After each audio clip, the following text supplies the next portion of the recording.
हर हर महादेव, श्री शिवाय नमस्तुभ्यम। आज मैं आपको बताऊंगी कि हमें शिवलिंग का निर्माण कैसे करना है। अभिषेक करने के लिए कल 14 अगस्त को अधिक मास की शिवरात्रि पड़ रही है। पहले जो शिवरात्रि पड़ी थी, हमने जैसे अभिषेक पूजन किया था, हम कल भी वैसे ही अभिषेक पूजन करेंगे।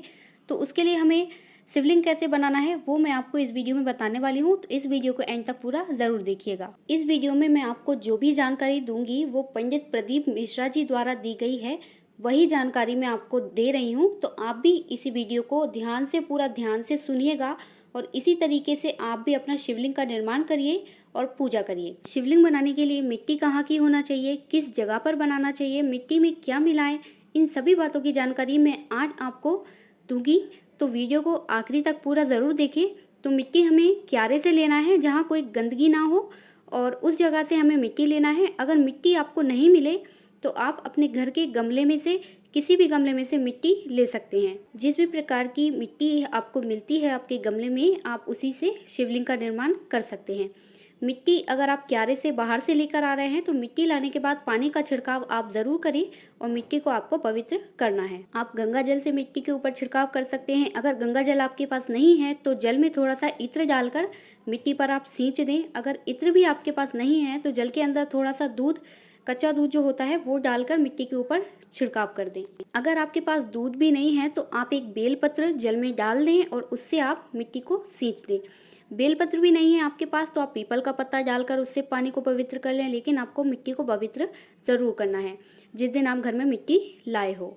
फिर जिस दिन शिवलिंग का निर्माण आपको करना होता है उस दिन ब्रह्म मुहूर्त में आपको मिट्टी को गला देना है। जैसे हमें कल शिवरात्रि पर शिवलिंग निर्माण करना है तो हम कल सुबह ब्रह्म मुहूर्त में मिट्टी को गला देंगे। किस पानी से मिट्टी को गलाना है उसका भी शास्त्रों में वर्णन हमारे शिव महापुराण की कथा में बताया है। अगर आपको आज शिवलिंग का निर्माण करना है, शाम को शिवलिंग का निर्माण कर रहे हो, तो आपको पानी का मटका जो होता है जहाँ पे आप अपने पीने के बर्तन रखते हो, पीने का पानी जहाँ पे आप भर के रखते हो, वहाँ पे आपको एक कलश अलग से ताज़ा जल भर के रखना है। ध्यान से सुनिए, आपको एक कलश लेना है, अलग से उसमें ताज़ा जल भरना है और उसे एक प्लेट से ढक देना है। और उस प्लेट के ऊपर आपको एक चावल का दाना, ध्यान से सुनिएगा, एक चावल का दाना आपको उस प्लेट के ऊपर रखना है। तो वहाँ पे आप जल भर के रख दीजिए, उसके ऊपर प्लेट रख दीजिए और उस पर एक चावल का दाना रख दीजिए। और जब आपको शिवलिंग का निर्माण करना है तो आप उसी कलश के जल से शिवलिंग का निर्माण करेंगे। कलश का जल जब हम डालते हैं तो उस कलश में पितरों का भाव आ जाता है, अन्नपूर्णा का भाव आ जाता है, घर में लक्ष्मी का भाव आ जाता है, संपदा का भाव आ जाता है। पूरे 24 घंटे के अंदर एक क्षण के लिए हमारी रसोई घर में 33 कोटि देवी देवता आते हैं, उन 33 करोड़ देवता का भाव आ जाता है। और वो जल जब हम मिट्टी में मिलाते हैं तो गंगा, जमुना, सरस्वती, इन सभी का भाव आ जाता है उस जल के अंदर।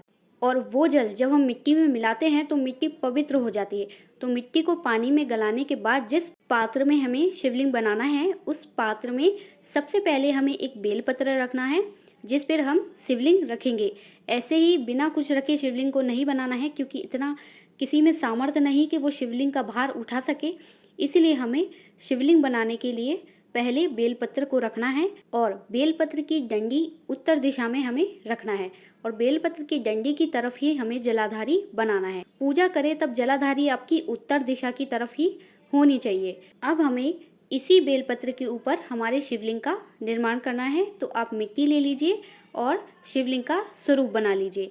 तो सबसे पहले हमें जलाधारी को नहीं बनाना है, सबसे पहले हम शिवलिंग का निर्माण करेंगे, उसके बाद हमें जलाधारी बनाना है। ध्यान रखिएगा, पहले हमें जलाधारी नहीं बनाना, पहले हमें शिवलिंग का निर्माण करना है, उसके बाद हम जलाधारी बनाएंगे। तो मैं जिस तरह से आपको दिखा रही हूँ आप इस तरीके से बना सकते हैं, या फिर आपको और किसी तरीके से आते हैं तो आप उस तरीके से भी बना सकते हैं, लेकिन पहले आपको शिवलिंग ही बनाना है, उसके बाद आप जलाधारी का निर्माण करेंगे।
ये देखिए, मैंने कुछ इस तरह से अपने पार्थिव शिवलिंग का निर्माण किया है। आपको मेरे शिवलिंग कैसे लग रहे हैं मुझे कमेंट बॉक्स में ज़रूर बताना। जब आपके शिवलिंग बन जाएँ तो उन पर आप अक्षत, साबुत चावल जो होते हैं उन्हें हम अक्षत कहते हैं।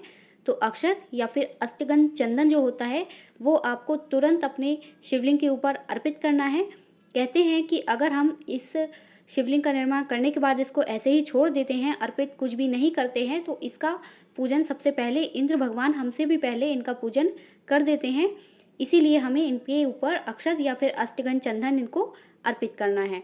अक्सर ऐसा होता है कि हम शिवलिंग बनाकर रख लेते हैं और बाद में पूजा करते हैं, तो आप बाद में पूजा कर लीजिएगा, लेकिन जैसे ही आपके शिवलिंग बन जाते हैं आप इनके ऊपर अक्षत या फिर अष्टगंध चंदन अर्पित कर लें। यहाँ पे पार्थिव शिवलिंग से जुड़ी हुई कुछ और जानकारी भी मैं आपको बता रही हूँ, आप ध्यान रखिएगा ताकि आपसे कोई भी पूजा में गलती ना हो। जब भी आप शिवलिंग, मिट्टी का शिवलिंग, पार्थिव शिवलिंग बना रहे हैं तो एक बात का विशेष ध्यान रखें कि आपने पार्थिव शिवलिंग तैयार किया है तो उसका विसर्जन आपको रात्रि होने से पहले कर देना है। लेकिन अगर आपने शिवलिंग किसी शिवरात्रि के दिन बनाया है तो आप उसको पूरी रात रख सकते हैं। हरिताल का तीज के दिन अगर आपने शिवलिंग बनाया है तो भी आप शिवलिंग को पूरी रात रख सकते हैं। बड़ी तीज या छोटी तीज है, अगर आपने इस दिन शिवलिंग बनाया है तो भी आप शिवलिंग को पूरी रात रख सकते हो।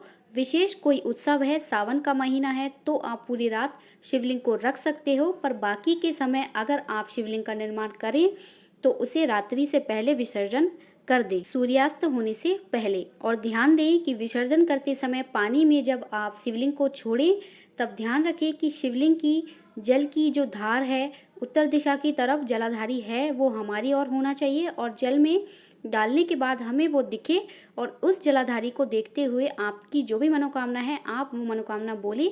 जिस कामना से आपने शिवलिंग बनाया है उस मनोकामना को, उस भाग को पानी में देखते देखते बोलना है और आपकी कामना पूरी महादेव ज़रूर करेंगे।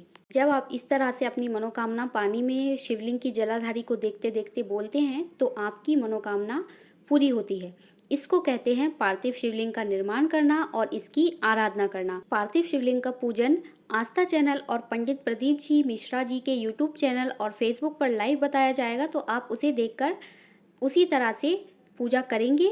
तो आप इस तरह से शिवलिंग बनाकर रखें, पूजन सामग्री तैयार रखें, और जब ऑनलाइन पूजा शुरू होगी तो आप भी उनके साथ पूजा करेंगे। जैसे पहले पूजा करी थी हमने, पहली शिवरात्रि जो पड़ी थी अभी, तब हमने पूजा की थी, उसी तरह से हमें पूजा करना है। तो आप शिवलिंग इस तरह से बना सकते हैं और जैसे आपने पहले पूजा की थी आप उस तरह से पूजा कर सकते हैं। अच्छा, एक ज़रूरी बात जो आपको बताना है कि पिछली शिवरात्रि को मैंने देखा था कि कुछ लोगों ने पूजा तो की थी, लेकिन जो शिवलिंग का निर्माण किया था वो उन्होंने कहीं भी मंदिर में रख दिया था या फिर कहीं भी उन्होंने पेड़ के नीचे रख दिया था। तो इस तरह से आपको कभी भी नहीं करना है ये गलती।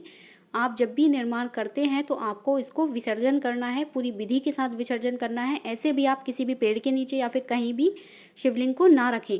तो ये बात का विशेष ध्यान रखें, जब भी आप शिवलिंग बनाते हैं तो आपको उनको अपने घर में ही विसर्जन करें, या फिर गमले में या फिर बर्तन में, जो बड़ा सा बर्तन होता है वो ले लें, आप उसमें पानी भर लें, उसमें आप इसका विसर्जन करें। या फिर आपके घर के आसपास कोई पवित्र नदी या तालाब है उसमें भी आप विसर्जन कर सकते हैं। अगर इसकी सुविधा नहीं है तो सबसे अच्छा और सरल तरीका है, आप घर में किसी बर्तन में पानी भरकर उसमें आप अभिषेक और विसर्जन कर सकते हैं।